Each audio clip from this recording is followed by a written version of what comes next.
Hello friends, आप सभी का बहुत बहुत स्वागत करते हैं आपके अपने यूट्यूब चैनल कृष्णदेव कुमार में।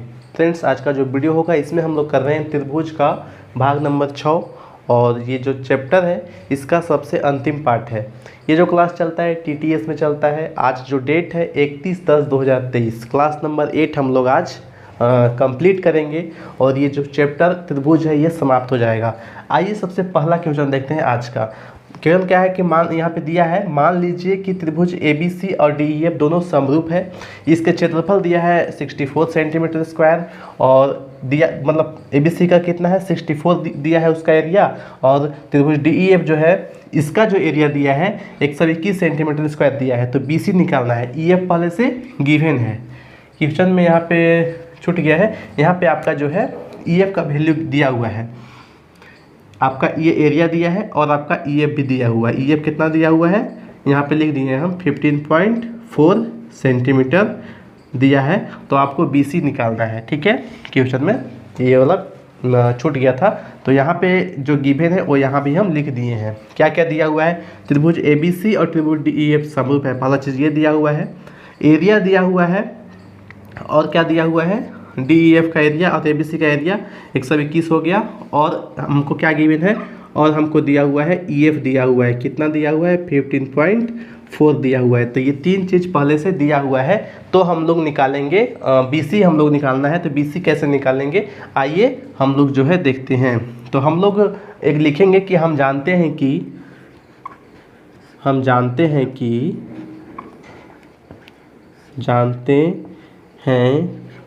कि एरिया ऑफ त्रिभुज ABC अपॉन एरिया ऑफ त्रिभुज DEF ये बराबर होता है, किसके बराबर होता है, तो ये होता है आप एक थ्योरम पढ़े होंगे 6.6 थ्योरम, जिसके बारे में हमने बताया भी है आपको।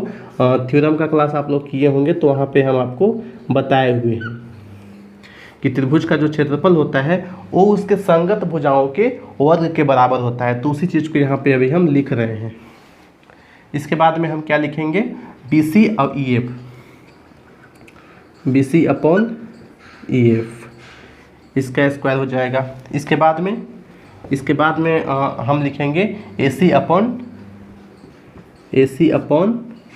DF, इसके वर्ग के बराबर होता है। तो ये वाला चीज़ हम लिखे हैं कहाँ से, तो ये आया कहाँ से, तो ये आया है प्रमेय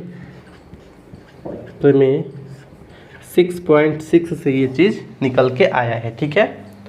अब क्या करना है, अब हमको EF दिया हुआ है, तो जो EF है इसको EF एरिया हमको पता है, तो एरिया हम लिख देंगे। एरिया दिया हुआ है 64 और एक और का दिया हुआ है 121। इसको हम इक्वेट करेंगे, किसके साथ में करेंगे, जहाँ पे हमको EF और BC मिल रहा है। तो EF और BC कहाँ मिल रहा है, यहाँ पे मिल रहा है BC और EF। तो यहाँ पे हम लिखेंगे BC और EF यहाँ है, इसका स्क्वायर। तो अब यहाँ पे देखिए हम क्या करेंगे, हमको EF पता है तो हम EF की जगह पे इसका वैल्यू ही रख देते हैं। EF कितना है 15.4 है। इसको ना एक स्टेप और यहाँ पे लिखते हैं, 8/11 का स्क्वायर 121 होता है। तो इसको हम लोग क्या लिख सकते हैं, 8/11 का स्क्वायर बराबर हम लोग क्या लिख सकते हैं, बराबर हम लोग लिख सकते हैं BC अपॉन 15.4 का स्क्वायर।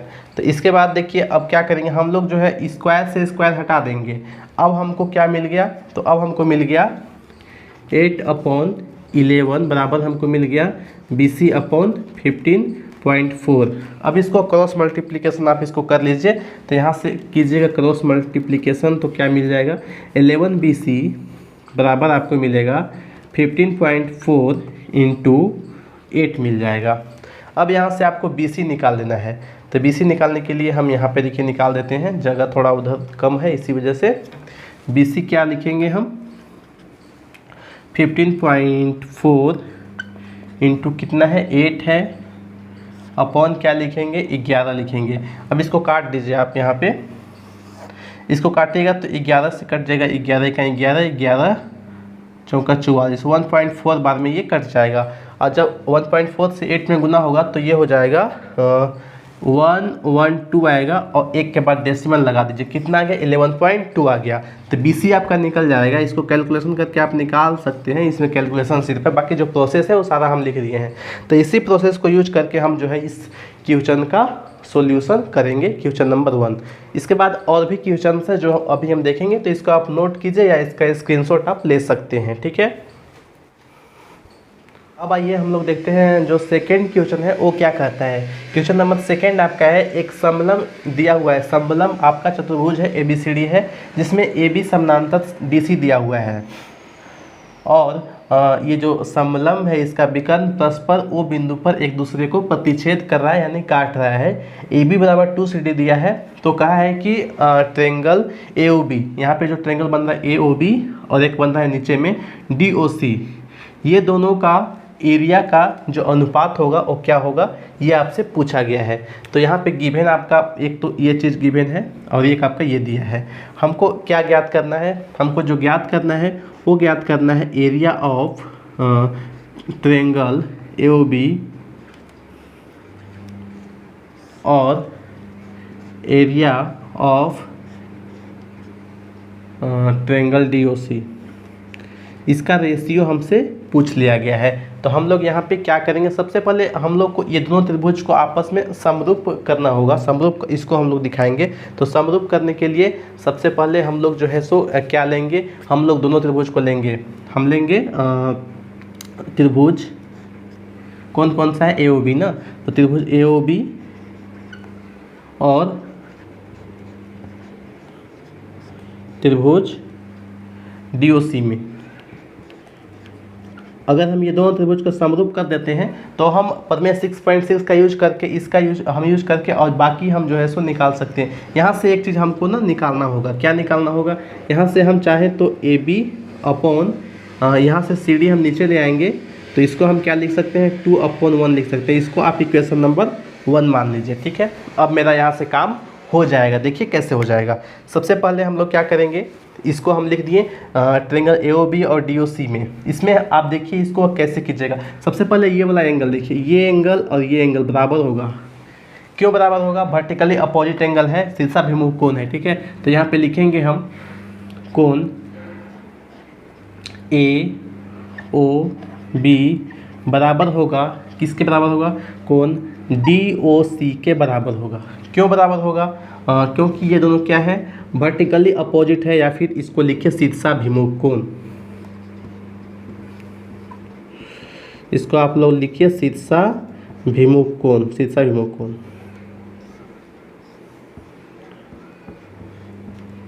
ये हो गया।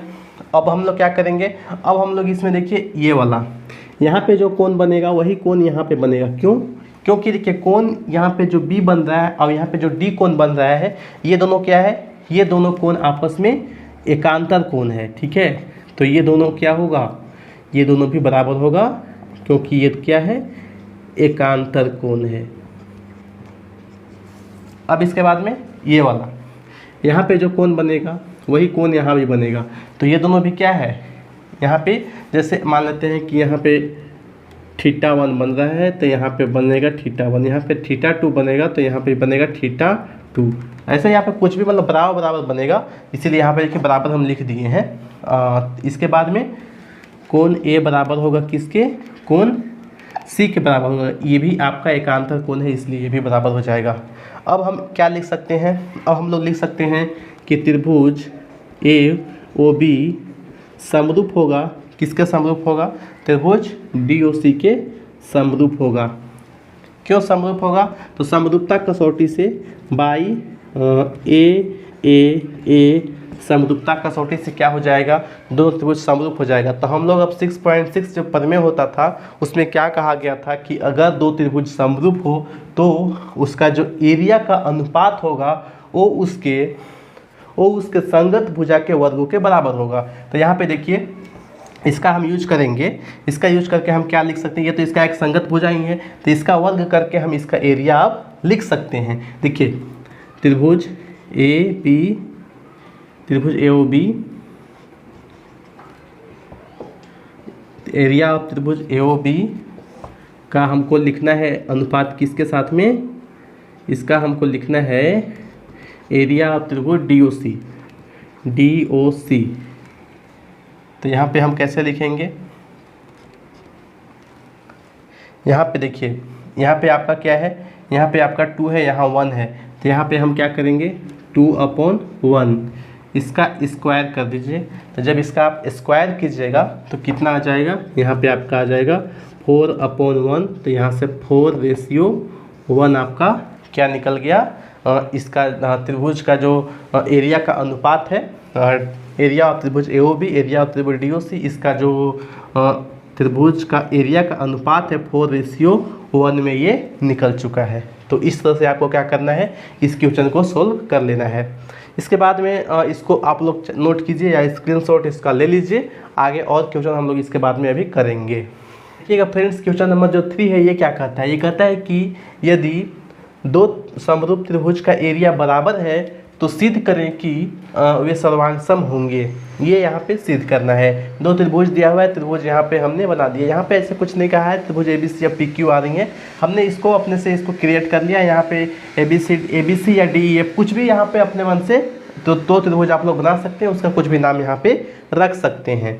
तो यहाँ पे हमने माना है, यहाँ पे जो बनाया है उसी के अकॉर्डिंग जो दिया है क्वेश्चन में वो हमने लिखा है। त्रिभुज ABC समरूप है त्रिभुज PQR के, ये यहाँ पे दिया हुआ है। तब हम लोग यहाँ पे क्या कर रहे हैं, सबसे पहले ये जो दिया हुआ है इसको हम इक्वेशन 1 माने हैं। एरिया दोनों का बराबर है तो हम यहाँ पे इसको इक्वेशन नंबर 1 इसको मान लिए हैं। हमको प्रूफ क्या करना है, त्रिभुज ABC सर्वांगसम है त्रिभुज PQR के। तो ये सारा कुछ आपको इतना पहले लिख देना है। अब इसका सॉल्यूशन आपको करना है। सॉल्यूशन इसका कैसे कीजिएगा, इसके लिए हम लोग यूज करेंगे प्रमेय 6.6 का ही। 6.6 जो प्रमेय है बहुत इंपॉर्टेंट है, इसका यूज करके इस चैप्टर में मैक्सिमम जो प्रश्न आपके हैं वो सोल्व हो जाएंगे। ठीक है, तो ये सारे जो है आपको बता दें एक्सरसाइज 6.4 के क्वेश्चंस हैं जो कि बहुत इंपॉर्टेंट है आपके एग्जाम में। ऐसे प्रश्न जो अभी पीछे हमने किया 1-2 वो तो आपके मतलब आए हुए हैं, और इसका जो आने का चांसेज है तो मैक्सिमम आपको जो है इस तरह के प्रश्न देखने को मिल सकता है। इसलिए ऐसे क्वेश्चन अभी आप लोग कंप्लीट करके रखिए। देखिए यहाँ पे जो है सबसे पहले हम लोग क्या करेंगे, तो प्रमेय जो आपका अगर 2 त्रिभुज समरूप है तो हम लोग एक काम पहले से करेंगे, ये वाला चीज़ हम लोग लगा सकते हैं कि एरिया ऑफ त्रिभुज ABC ये और एरिया ऑफ त्रिभुज PQR ये बराबर होगा। किसका बराबर होगा, कोई भी एक ले लीजिए। यहाँ पे जैसे हम प्रमेय 6.6 का यूज करके क्या करते हैं कि अगर कोई भी 2 त्रिभुज समरूप है तो उसका जो एरिया होगा उस संगत भुजा के वर्ग के बराबर होगा। तो हम संगत भुजा ले रहे हैं BC और QR ले रहे हैं, तो यहाँ से ले लिए BC और QR का होल स्क्वायर ले लेंगे। अब यहाँ पे देखिए एरिया ऑफ ट्रायंगल ABC का जो है वही PQR का है, दोनों का एरिया बराबर है। तो यहाँ पे हम चाहें तो PQR के जगह पे ABC भी लिख सकते हैं या ABC की जगह पे PQR लिख सकते हैं। दोनों को एक ही आप लोग कोई भी लिख लीजिए। जैसे हम यहाँ पे ABC की जगह पे PQR को लिख लेंगे, तो यहाँ लिखेंगे एरिया ऑफ त्रिभुज PQR और नीचे में वही रखेंगे एरिया ऑफ त्रिभुज PQR, क्योंकि बराबर है तो हम दोनों में से कोई किसी को कहीं भी रख सकते हैं। ये किसके बराबर है, BC/QR के ये बराबर है। अब इसको चाहें तो आप काट दीजिए। यहाँ से जो है मेरा कितना आ जाएगा, एरिया बराबर है तो बराबर बराबर कट जाएगा, हमको यहाँ से 1 मिलेगा, 1/1 मिलेगा। और ये क्या हो जाएगा BC/QR इसका स्क्वायर। अब 1 का भी चाहें तो इसका भी इधर भी स्क्वायर कर, मतलब दोनों का स्क्वायर कर देते हैं, बराबर नहीं होता। 1 का स्क्वायर करेंगे 1 ही हो जाएगा। तो यहाँ से हमको BC/QR क्या मिल गया, BC/QR मिल गया 1/1। तो यहाँ से आपको एक चीज़ पता चल गया कि BC बराबर QR है। अब हम लोग जो है यहाँ पे यूज करेंगे सर्वांग समता कसौटी। कैसे लगाएंगे आइए यहाँ पे देखते हैं। चलिए लेंगे हम लोग पहले त्रिभुज ABC और त्रिभुज PQR में। यहाँ पे हम लोग को क्या क्या मिल रहा है, ध्यान से आप लोग यहाँ पे देखिए। तो यहाँ पे हम लोग क्या कर सकते हैं, यहाँ पे हम लोग जो है सबसे पहले कोण, ये कोण और ये कोण बराबर कर सकते हैं। कोण ए बराबर हम लोग कोण पी कर सकते हैं। क्यों? क्योंकि दोनों त्रिभुज समरूप है, समरूप है तो कोण बराबर होगा। यहाँ पे जो है सो समरूप है, इस वजह से यहाँ पे हम लोग जो है कोण को बराबर लिख सकते हैं। अब देखिए, अब हम लोग क्या करेंगे, एक साइड भी हमको BC और QR ये हम निकाले हैं, इसको इक्वेशन नंबर आप 2 मान लीजिए। तो इक्वेशन 2 से हम लोग क्या लिख सकते हैं, इक्वेशन 2 से BC अपॉन QR ये हमको कहाँ से मिला, इक्वेशन नंबर 2 से। ठीक है, ये हो गया। अब इसके बाद हम लोग जो है एक और कोई भी हम कोण ले सकते हैं, जैसे हम इसी को ले लेते हैं B और Q। तो यहाँ पे कोण B और कोण Q ये भी क्या है, ये भी आपका समरूप है, इस वजह से हम लोग जो है कोण, क्योंकि समरूप त्रिभुज तभी होता है जब उसका कोण क्या होता है, उसका संगत कोण बराबर होता है। तो ऐसा हम लोग यहाँ पे लिख सकते हैं। अब हम लोग कह सकते हैं कि त्रिभुज ABC सर्वांगसम होगा त्रिभुज PQR के किस कसौटी से, तो बाई ASA समरूपता जो कसौटी है, समरूपता नहीं सर्वांग समता कसौटी से हम लोग जो है इसको सर्वांग सम कर दिए। ठीक है, तो ये था आपका जो है क्वेश्चन नंबर 3। और मैक्सिमम जो त्रिभुज के क्वेश्चन आपके एग्जाम में जहाँ से बन सकते हैं, जैसा जैसा प्रश्न आपके एग्जाम में अभी तक आया है वैसे सारे प्रश्न हमने जो है इस चैप्टर में करवाने का प्रयास किया है और ऑलमोस्ट सारे हमने करवा भी दिए हैं। ठीक है, तो इससे बाहर तो पॉसिबल नहीं है, क्वेश्चन आएगा। ठीक है, और आपको जो है इतना सारा क्वेश्चन को अच्छे से कंप्लीट करना है।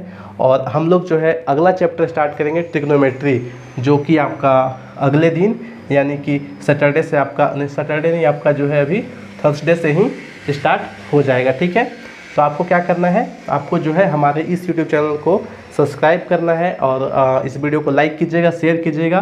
फिर से मिलेंगे हम लोग नेक्स्ट वीडियो में, तब तक के लिए सभी को बाय बाय। जय हिंद, जय भारत, जय झारखंड।